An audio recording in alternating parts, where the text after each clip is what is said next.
Porté au pouvoir par François Hollande, Emmanuel Macron a pourtant souvent été présenté comme le candidat hors du système. Invité de l'émission politique sur France 2, l'ancien ministre a tenté tant bien que mal de s'extraire de cette contradiction. D'abord en essayant discrètement de tuer le père. Car si Emmanuel Macron l'affirme...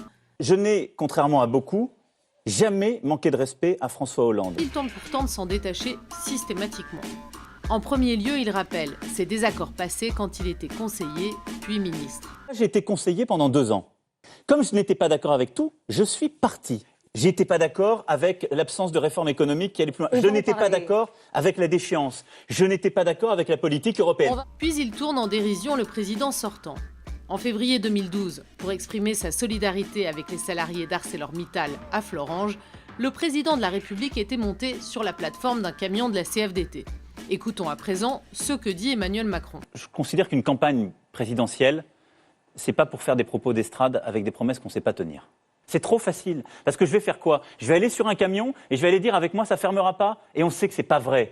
Ensuite, Emmanuel Macron fait allusion aux confidences de François Hollande à des journalistes, quitte à le mettre dans le même sac que Nicolas Sarkozy. Je considère que le problème des derniers quinquennats a été une trop grande proximité avec les journalistes. Enfin, le candidat du mouvement En Marche l'affirme. Il ne rejouera pas la carte du président normal que le chef de l'État avait abattu en 2012. Un président de la République, ça n'est pas quelqu'un qui est normal dans ses fonctions, qu'on le veuille ou non.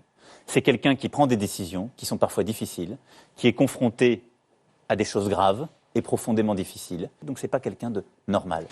Cette stratégie de rupture n'est pas nouvelle pour Emmanuel Macron. Il l'adopte aussi par rapport à son propre bilan.